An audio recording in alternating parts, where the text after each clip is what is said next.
আসসালামু আলাইকুম সুপ্রিয় শিক্ষার্থীরা এবং সম্মানিত অভিভাবকবৃন্দ, জিন্নাহনগর সেকেন্ডারি স্কুল অনলাইন ক্লাসের পক্ষ থেকে শুভেচ্ছা ও স্বাগতম।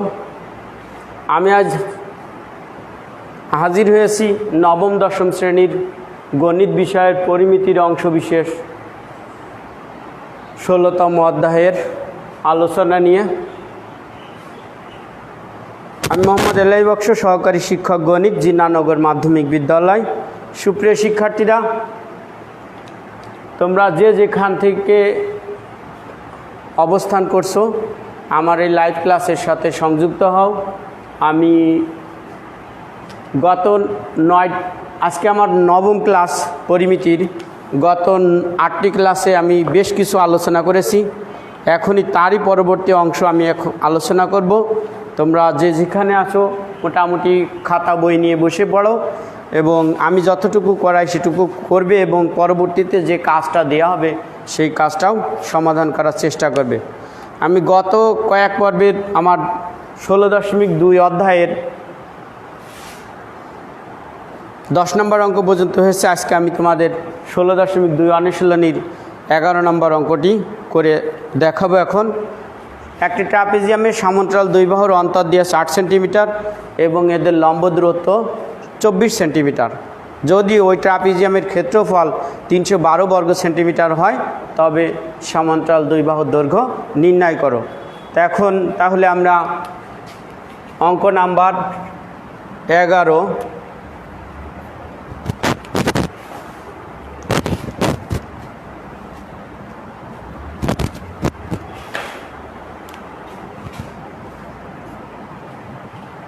মনে করি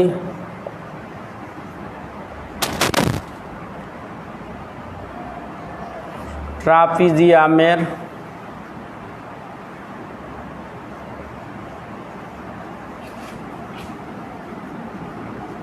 সমান্তরাল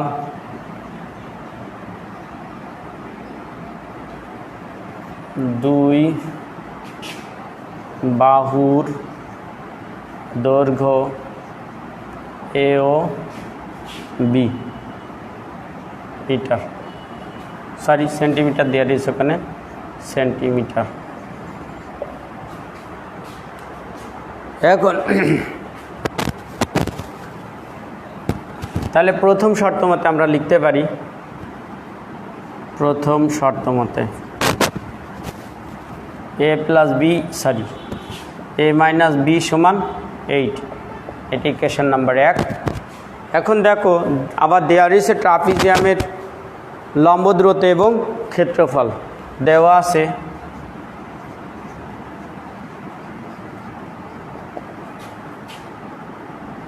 ট্রাপিজিয়ামের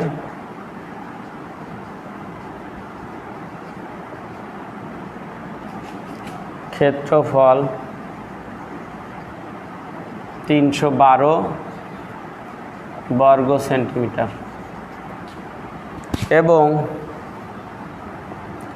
লম্ব দূরত্ব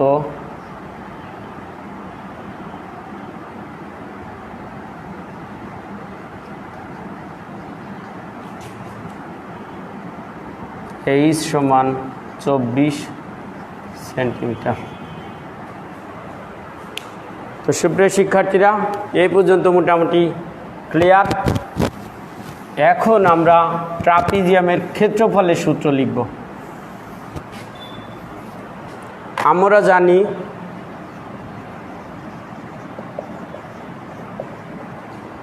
ট্রাপিজিয়ামের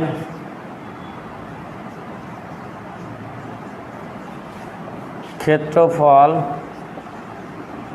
সমান হাফ ইন্টু সমান্তরাল দুই বাহুর যোগফল গুণ উচ্চতা। তাহলে এখানে হাফ এ প্লাস বি, উচ্চতা 24 এই যে ছিল। তাহলে এখন এটা কেটে যায় 12, তাহলে 12 ইন্টু এ প্লাস বি, এটা আমরা পেলাম ক্ষেত্রফল। তাহলে আমাদের আবার ক্ষেত্রফল দিয়ে আছে 312। তাহলে দ্বিতীয় শর্ত মতে এবার দ্বিতীয় শর্ত মতে 12 ইন্টু a প্লাস বি সমান 312 বা a প্লাস বি সমান 312/12। এখন আমাদের ক্যালকুলেটর ব্যবহার করতে হবে যে 312 ভাগ 12 তাহলে 26 বা a প্লাস বি সমান 26। এইটা হলো 2 নাম্বার। এখন আমরা করব কি 1 ও 2 যোগ করব। যোগ করলে আমাদের একটা মান পাওয়া যাবে। দেখি তাহলে 1 যোগ 2 নং করে পাই। সমীকরণ লিখলেও হয়। তাহলে a মাইনাস বি সমান 1 নম্বরে 8 ছিল, 2 নম্বরে পেলাম a প্লাস বি সমান 26। তাহলে যেহেতু আমরা যোগ চিহ্ন দিয়েছি তাহলে এখন আমরা করব 2a, বি কেটে যায়, 8 6 14 34। এখন আমরা করব কি এর মান বের করব। a সমান 34/2 বা a সমান 70। এখন দেখো এর মান পেয়ে গেছি। এখন এই এর মানটাকে আমাদের বসাতে হবে। 2-এও বসাইলে হয়, 1-এও বসাইলে হয়। সেক্ষেত্রে 1 হলো বিয়োগ বোধক, 2 হলো যোগ বোধক। তাহলে আমরা 2 নম্বর সমীকরণে বসাবো। এর মান 2 নম্বর সমীকরণে বসিয়ে পাই। a এর মান 2 নংয়ে বসিয়ে পাই। তাহলে a প্লাস বি সমান 26 ছিল, এর মান আমরা পেলাম 17 প্লাস বি সমান 26 বা বি সমান 26 মাইনাস 17 বা বি সমান 9। তাহলে এই যে আমরা সমান্তরাল 2 বাহুর দৈর্ঘ্য নির্ণয় করতে পারলাম। আমাদের a সমান 17।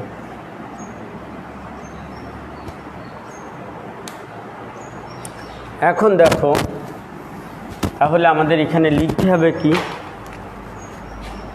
সমান্তরাল 2 বাহুর দৈর্ঘ্য 17 সেন্টিমিটার ও 9 সেন্টিমিটার। এই তাহলে আমরা আমাদের যে 11 নম্বর অঙ্কটা করতে পারলাম। এরপরে আমরা করব আমার 12 নম্বর অঙ্কটার সাথে উদাহরণ 14 নম্বরের মিল আছে, সেক্ষেত্রে সংখ্যার পরিবর্তন। তাহলে আমরা পরবর্তী অঙ্কটা করব 13 নম্বর অঙ্ক, যে একটা সুষম অষ্টভুজের কেন্দ্রবিন্দু থেকে দূরত্ব দেওয়া রয়েছে 1.5, এর ক্ষেত্রফল নির্ণয় করতে হবে। তাহলে এখন আমরা অঙ্ক নাম্বার 13 শুরু করব।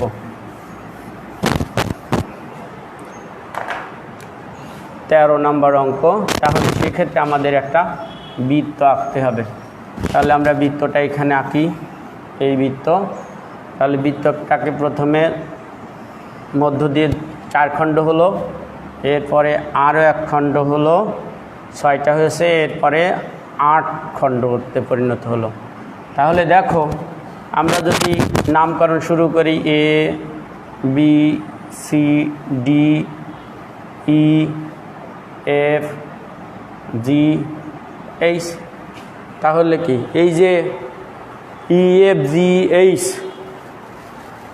আমাদের a b c d e f g h এটা 8টা বিন্দু। তাহলে 8টা সুষম অষ্টভুজ উৎপন্ন হয়েছে। তা মনে করি a b c d e f g h একটি সুষম অষ্টভুজ।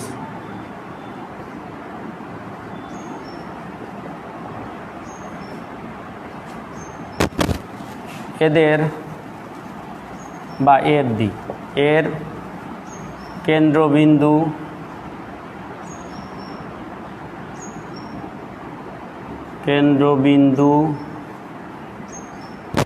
তাহলে কেন্দ্রবিন্দু এই দিলাম, কেন্দ্রবিন্দু ও হতে শীর্ষবিন্দুগুলো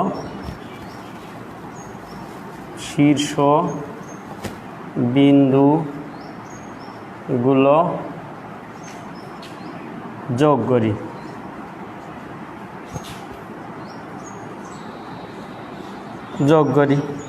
ফলে এখানে 8টি সমান বাহু বিশিষ্ট ত্রিভুজ উৎপন্ন হয়েছে। তাহলে ফলে 8টি সমান বাহু বিশিষ্ট ত্রিভুজ উৎপন্ন হয়।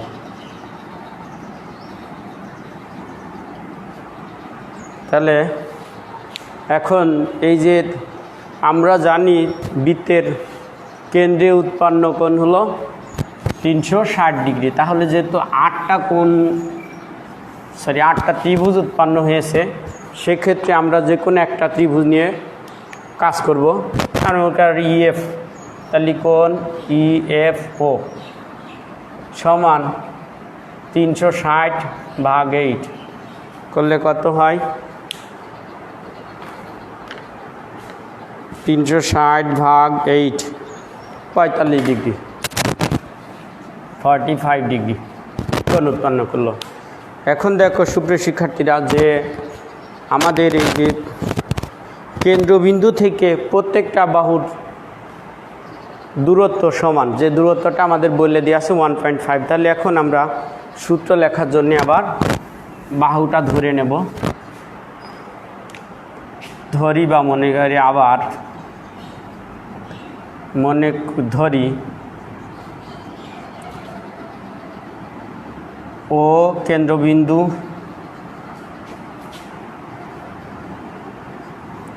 হতে শীর্ষবিন্দুর দূরত্ব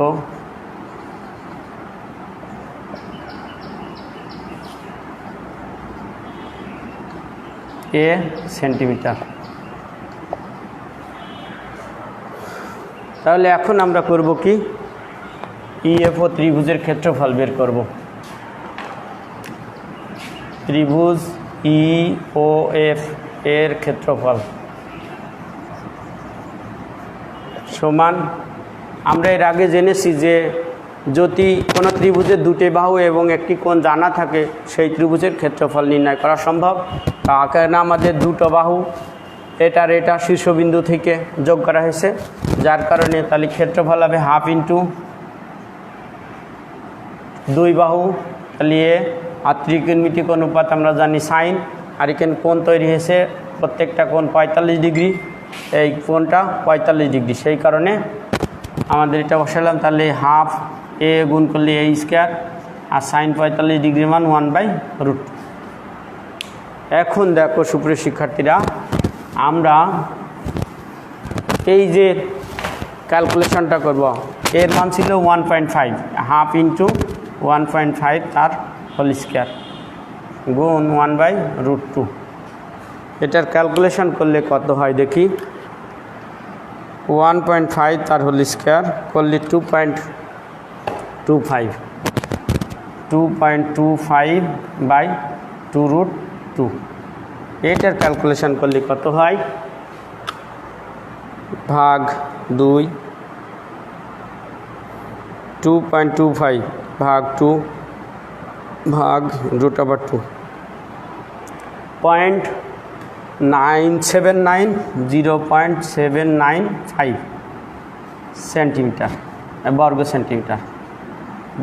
সেন্টিমিটার। এখন দেখো সুপ্রিয় শিক্ষার্থীর, এইখানে তৈরি হয়েছিল 8টা সুষম সমবাহু ত্রিভুজ। তাহলে এখন এই 8টা ত্রিভুজ যে তৈরি হয়েছে, তাহলে A B C D E F G এই সুষম অষ্টভুজের ক্ষেত্রফল। A B C D E F G H সুষম অষ্টভুজের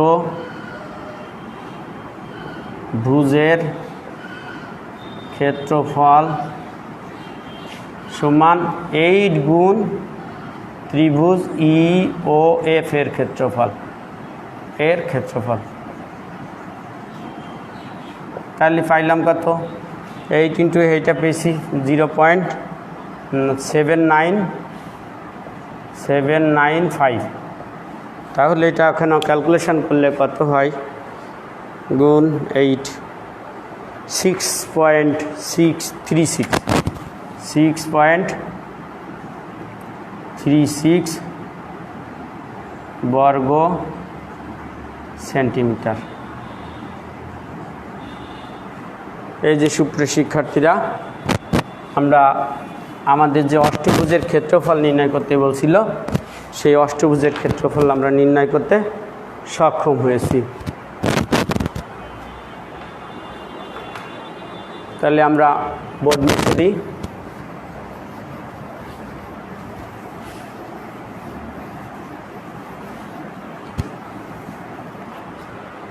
দেখো সুপ্রিয় শিক্ষার্থীরা, এর পরের আমরা 12 নম্বর অঙ্কটা বলছিলাম যে উদাহরণ 14 নম্বরের সাথে মিল আছে।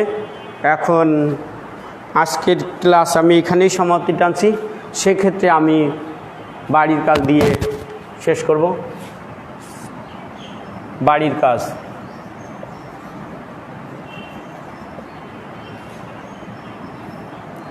অনুশীলনী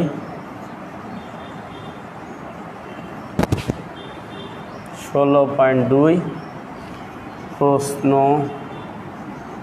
নং 12।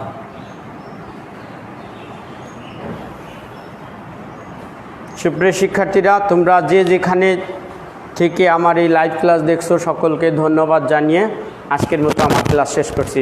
আল্লাহ হাফেজ।